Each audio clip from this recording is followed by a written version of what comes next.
Bom, pessoal, então vamos ver agora como que fica, né, a previsão em modelos integrados, né? Ou seja, a gente vai ver o caso geral de modelos ARIMA, tá? Então vamos começar pela previsão pontual, né? Bom, a previsão pontual ela vai ser bastante simples, né? Ela consiste basicamente em tomar o inverso das transformações de diferença que levaram ao modelo estacionário, tá? Em outras palavras, né, se você tomou, né, as diferenças simples e as diferenças sazonais, né, e daí chegou numa série estacionária, né, para essa série estacionária você faz a previsão pontual, né, utilizando o procedimento que a gente viu no vídeo anterior, né, em seguida você toma o inverso dessas transformações para você ter a previsão pontual da sua série, tá? Então, por exemplo, vamos pegar um modelo ARIMA P1Q, tá? Ou seja, com uma diferença simples, né? Então, né, se a série XT, né, veio desse modelo, a gente sabe que a série WT, né, que seria a diferença simples da X, vai ser um arma PQ. E a gente viu, né, no vídeo anterior como calcular as previsões desse modelo arma, né? Então, vamos lá para a série W, né? Vamos considerar aqui que os W chapéu, né? Que o W chapéu, né? Que os W chapéus são as previsões da série W, tá? Bom, se a gente tem então as previsões do W, a previsão do X é muito simples, né? É só a gente tomar essa transformação, a transformação de diferença inversa, né? Ou seja, o X chapéu n mais um dado n seria o xn, que é o cara que você já tem observado, né? Mais o wn mais um dado n, né? Que é o cara que você fez a previsão utilizando o modelo ARMA. Em seguida, a mesma ideia, né? A gente vai fazendo isso recursivo, né? A estimativa do xn mais 2, né? Seria lá então a estimativa do xn mais um mais o wn mais 2, tá? E assim por diante, né? Até a hésima previsão, tá? Que seria então lá o xn mais h menos um mais o wn mais h, tá? Ainda existe uma forma reduzida para isso, né? Para quem preferir, a gente consegue escrever esse xn mais h, né? A estimativa dele como sendo xn, que é o último cara que você tem observado, mais a soma de todos os w's, né? Indo do wn mais um até o wn mais h, tá? No caso de uma diferença de ordem maior, né? Por exemplo, d igual a 2, d igual a 3, que é uma coisa que raramente a gente usa, né? Mas a ideia seria exatamente a mesma. A única coisa é que na hora que a gente tomou a transformação inversa, a gente teria que ter mais um passo, Que, né, que a gente subiria então da diferença do d igual a 1 para o d igual a 2. Ok? O mesmo procedimento se aplicaria também em modelos que tivessem diferenças sazonais, né, com d maior que 1. Desculpa, com dzão maior que 1. Dzão igual a 1, dzão igual a 2. Né? Então a gente tomaria o inverso das diferenças simples e depois o inverso das diferenças sazonais. Bom, então vamos ver um exemplo, tá? Vamos considerar aqui para uma série temporal observada, o modelo identificado foi lá um SARIMA, né? Onde os coeficientes do ARIMA são todos um, né? E os coeficientes sazonais, ela só teve um autoregressivo, né? E o tamanho do ciclo sazonal é 6, tá? Vamos supor que para essa série, né, os parâmetros ajustados foi lá um φ igual a meio, né? Que é o parâmetro autorregressivo, né? Um var φ igual a 0,7, que é o parâmetro o autorregressivo sazonal. E o parâmetro θ foi estimado igual a 0,3, que é o parâmetro de médias móveis. Tá? E vamos supor que as últimas 7 observações dessa série foram lá dadas por esse vetor, né? Então, por exemplo, o 100 foi o xn menos 7, o 105 o xn menos 6 e assim por diante até o 96, que foi o xn. Tá? E vamos pensar que como esse modelo foi ajustado, a gente tem os resíduos dele, né, que o último resíduo, né, no caso o εn, foi menos 5. Tá? E aí ele pede para calcular as previsões dos próximos 12 pontos. Né? Ou seja, ele quer a previsão do xn mais 1 até o xn mais 12. Né? Aqui, como o ciclo sazonal é 6, né, significa que ele quer dois ciclos sazonais de previsão à frente. Tá? Então, vamos lá. A gente sabe que para esse modelo Sarima, né, o modelo estacionário, né, seria, né, o modelo dessa série WT, né, que é 1 menos BXT, que por sua vez então seria lá o Sarima 101, né, por 100. Tá? Como o WT é estacionário, a gente consegue escrever, né, esse modelo. Né? O WT é então o 0,5, né, que é o parâmetro autorregressivo do WT menos 1, mais 0,7, que é o parâmetro autorregressivo sazonal, né, do WT menos 6, né, porque o tamanho do ciclo sazonal é 6, mais a componente de erro, né, mais o 0,3 da componente de erro no termo t menos 1, né, 0,3 que é o parâmetro lá de médias móveis. Tá? Bom, e vamos lá, vamos calcular as previsões para esse modelo então. Tá? Eu vou fazer as contas aqui utilizando o R, tá? Que vai facilitar para a gente. Tá? Então a primeira coisa que eu vou fazer é carregar esses dados no R. Né? E como eu quero fazer previsão de 12 pontos, né? O vetor que eu vou montar lá, eu já vou deixar 12 posições em aberto na frente, né? Que eu vou preencher elas com NA. Tá? Então, feito isso aqui, ó, esse, esse aqui vai ser o meu vetor X, né? Notem que as últimas 12 posições dele é NA, tá? Porque ainda não foram, né, ainda não foi calculado as previsões. Tá? Eu vou precisar também do vetor W, né? O vetor W, como ele é a primeira diferença do X, né, quando a gente toma a primeira diferença, né, o R retira a primeira posição, mas como eu quero manter todos os vetores do mesmo tamanho, para trabalhar com os índices, né, eu vou preencher a primeira posição com NA. Tá? Então, o vetor W, né, é dado por esses valores. Tá? Bom, e por último, né, a componente de resíduo, né, que eu vou chamar aqui de E, tá? E aqui eu vou preencher com o valor que ele me deu. Né? Os valores que estão antes do εn, para mim não faz diferença, tá? Então eu vou preencher eles com NA, tá? E os que estão depois, tá? Eu vou preencher com o valor esperado, né, do termo de erro, que no caso seria zero. Ok? Então, essa aqui seria a expressão da minha componente de erro, né? E por último, eu vou setar lá n igual a 7, né? Porque aqui que eu vou utilizar são só 7 observações. Tá? Então, vamos começar montando a previsão para o W. Tá? Então, eu vou pegar o H, né, variando de 1 até 12, né? Porque eu quero as previsões de 1 a 12. Né? E vou preencher o vetor W. Né? Então, o W no índice n mais h, né, é aquele vetor. Né? Então, fica lá meio do W em uma posição anterior, mais 0,7 do W em 6 posições anteriores, mais a componente de erro, né, no índice n mais h, né, mais 0,3 da componente de erro, um índice anterior. Tá? Feito isso, né, aqui eu só peço para ele plotar o W. Então, esse aqui, ou melhor, plotar as últimas 12 posições do vetor W. Né? Então, esses valores que ele printou aqui embaixo seriam as previsões, né, daquela variável W, né, que é da nossa componente estacionária. Ou melhor, da nossa variável estacionária. Tá? Feito isso, né, só que o que eu tenho interesse é nas previsões do x.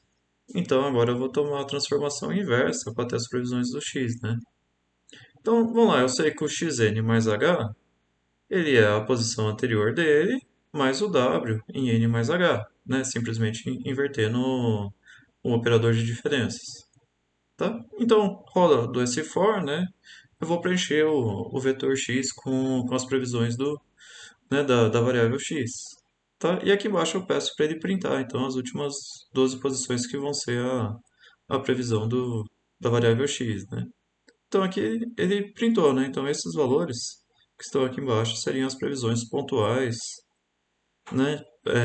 Para essa variável x, as 12 previsões que ele tinha pedido. Ok, pessoal? Aqui bem tranquilo, né? Tá? O que complica, né, um pouco quando a gente trabalha com modelos integrados é a previsão intervalar. Em especial, o cálculo do erro quadrático médio, né, de previsão. Tá? Para um passo à frente, não, né? Para um passo à frente, ele sempre vai dar, né, o sigma 2e. Tá? Então, para um passo à frente é tranquilo. Para valores maiores, né, para horizontes maiores, h igual a 2, h igual a 3, né, e assim por diante, não existe uma fórmula fechada para calcular isso, tá? Não para o caso geral do modelo ARIMA, pelo menos, tá?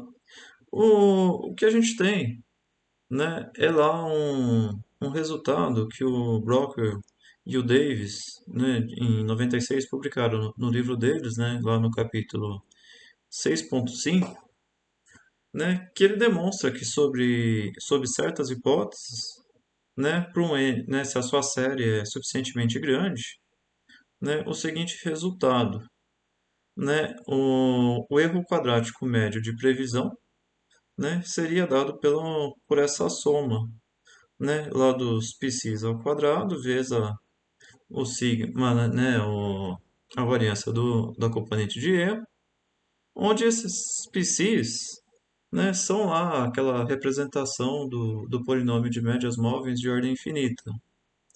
Tá? Só que lembrem, né, que lá atrás eu falei isso para vocês que só existia, né, a representação, né, de séries estacionárias como médias móveis infinita. Tá? Então, aqui o que ele chega nesse resultado que ele publicou no livro, né, é que essa representação ainda é válida para alguma série, para modelos integrados. Tá? Bom, então vamos lá, só para fechar, né? Então, esses coeficientes PCs, né, eles seriam obtidos, né, fazendo essa igualdade, né? A soma do polinômio de médias móveis de ordem infinita, né? Ou melhor, o polinômio de médias móveis de ordem infinita, né? Igualado lá àquele, né, a essa equação daqueles polinômios, né, que a gente trabalha no modelo Sarima.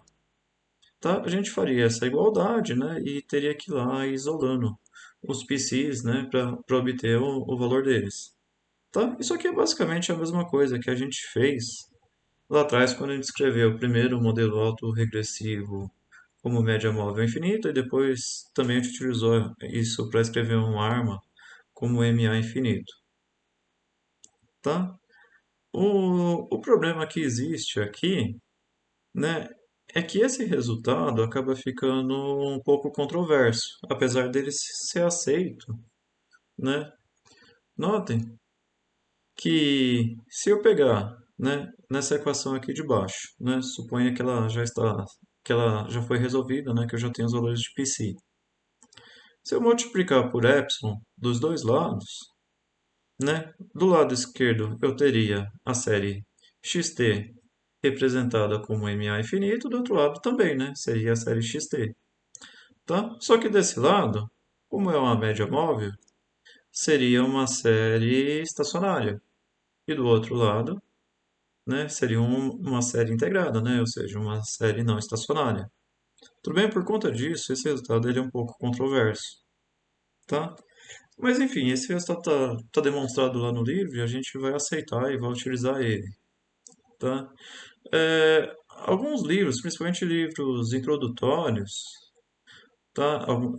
Algumas apostilas também, geralmente nem entram nesse assunto de como calcular o erro quadrático médio em modelos integrados, tá? Eu coloquei aqui, né, mais para que vocês tenham o conhecimento de que esse resultado existe, tá? Mas, enfim, ele não será cobrado, tá?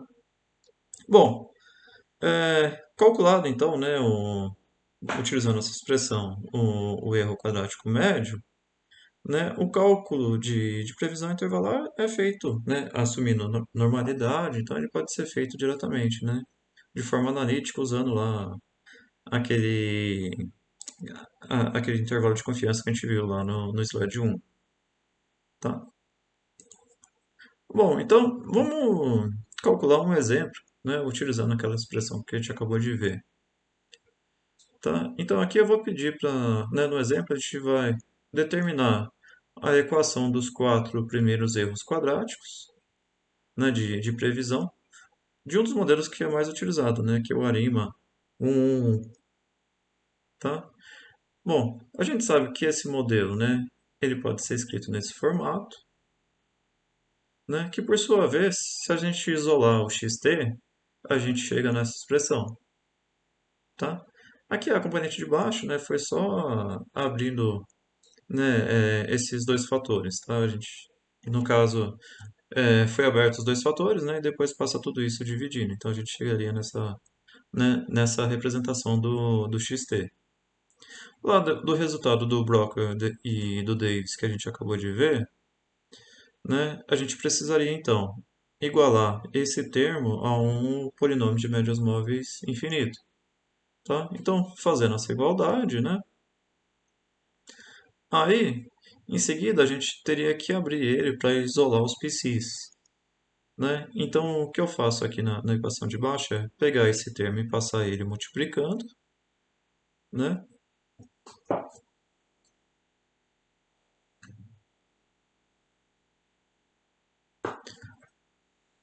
Tá? Passo ele multiplicando.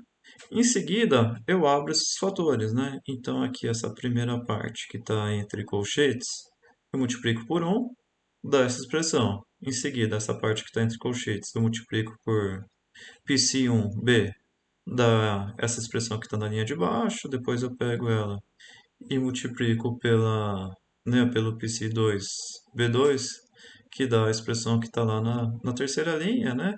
E assim por diante, tá? Em seguida, né, a gente poderia pegar esse termo e passar ele para o outro lado, né? E colocar, né, para escrever isso no formato de um polinômio, colocar o b em evidência, né? Depois o b quadrado em evidência, depois o b ao cubo em evidência, tá? A gente chegaria nesse resultado, tá? E esse resultado só faz sentido, né, ele ser igual a zero para todo o valor de b, né, se os coeficientes que multiplicam, né, o b, todos eles darem zero. Tá? Então, para eles darem zero, eu preciso que no primeiro o π1 seja, né, 1 mais φ, né, isolando o π1 no primeiro coeficiente. Né? Depois, no segundo, eu isolo o π2, então eu chegaria nessa expressão. Para o terceiro, eu isolaria o π3 e chegaria nessa equação. Tá? E assim por diante, eu poderia calcular o π4, o π5. Né? Apesar de ser trabalhoso, é relativamente simples. Né?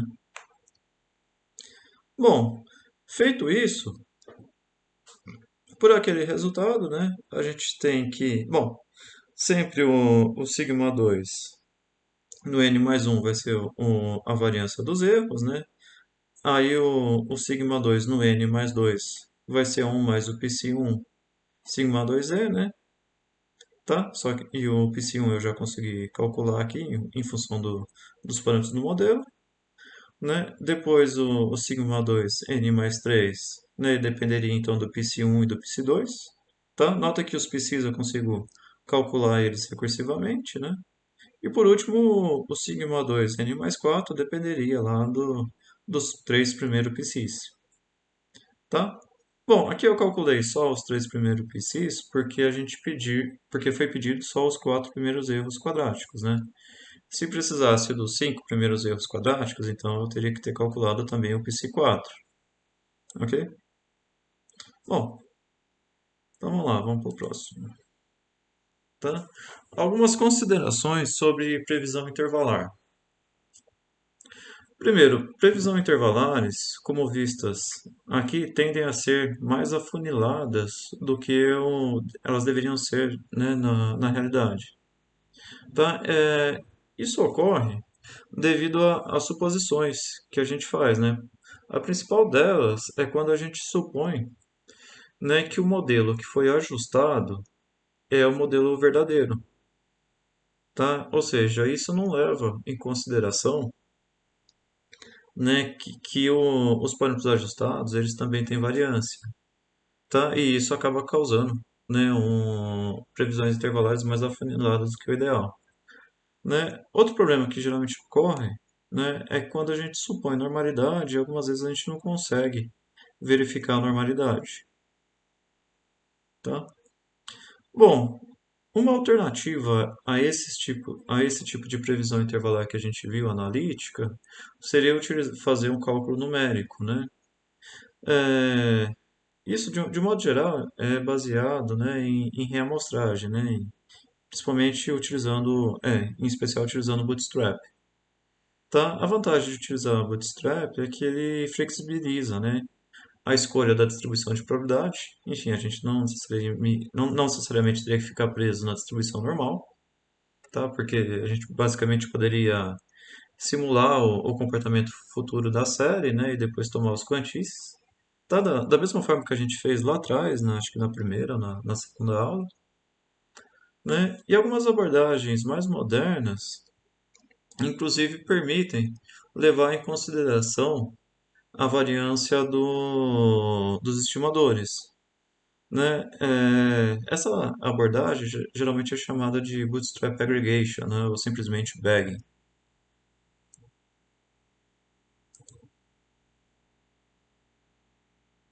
tá? Bom, então vamos ver agora, né, como que a gente utiliza o R, né, para fazer previsão dos modelos Arima.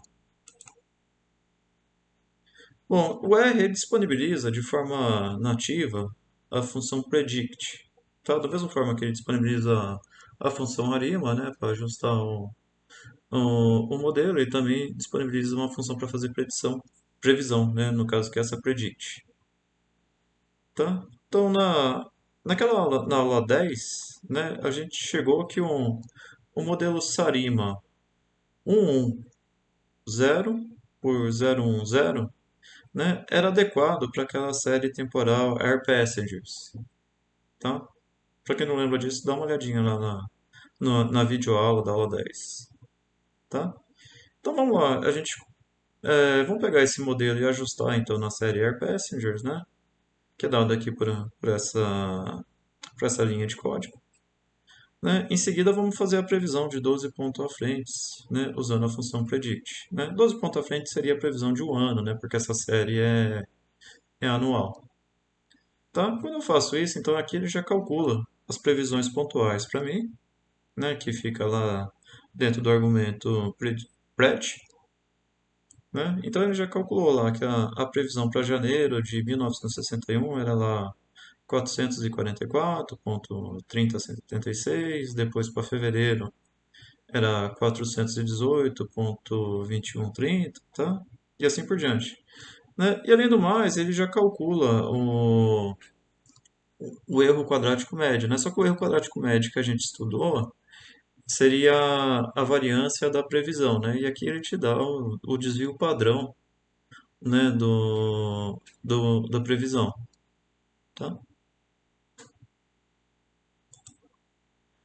Bom, e lá no pacote Forecast, né, tem uma função que é mais interessante, tá? Porque ela faz basicamente a mesma coisa, só que além de tudo ela também calcula previsões intervalares, tá? Então eu vou pegar lá aquela variável fit, né, que eu guardei o modelo ajustado, né? Vou mandar ela fazer previsão, né? No caso, quando a gente utiliza o pacote Forecast, a função que faz previsão é a função Forecast, né? Que Forecast é previsão em inglês, tá? E aqui eu vou pedir um intervalo de previsão de 95%, com 95% de cobertura, tá? E o que é legal também dessa função, né, é que ela já implementa um plot, né? Então, com isso aqui a gente já consegue plotar direto, enquanto que com aquela função predict, né, do slide anterior, a gente não consegue fazer o plot de forma direta, tá? Então aqui quando eu peço para plotar, ele já coloca lá a série, né?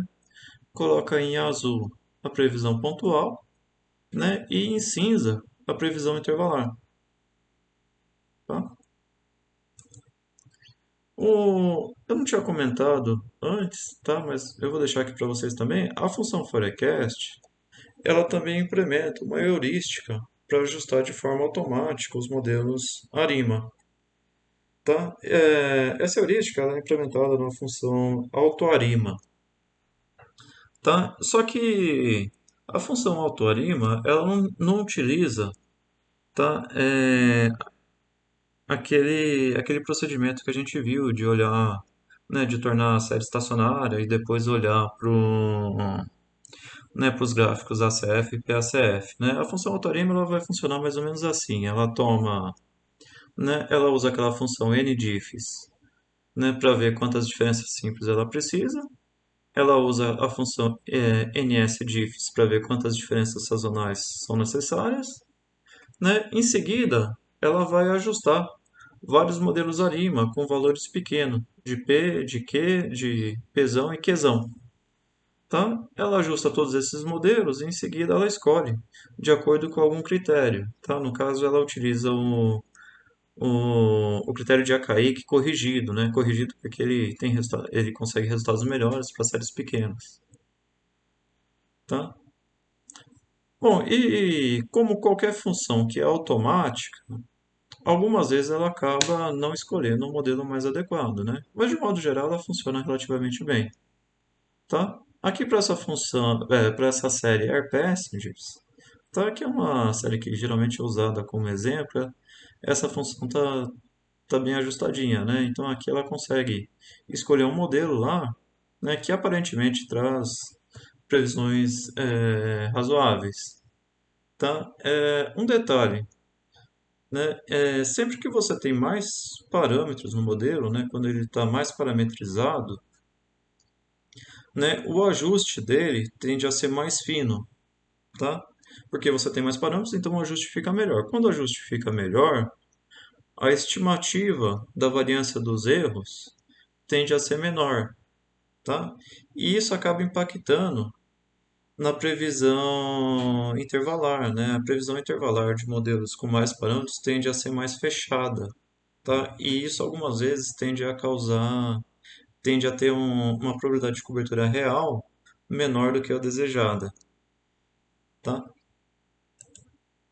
Bom, pessoal, para essa aula era isso. Espero que vocês tenham gostado, tá? Aqui a gente fecha os modelos ARIMAS, tá? Aí depois nas próximas aulas a gente vai entrar em modelos, né, que são mais destinados a fazer previsão de séries temporais. No caso, a gente vai entrar na família de modelos conhecidos como alisamento exponencial, tá? Da mesma forma que os ARIMAS, é uma família grande de modelos, a gente vai ter uma série de componentes e de formas de escolher modelos lá, tá? Bom, é isso, até mais, pessoal. Tchau, tchau.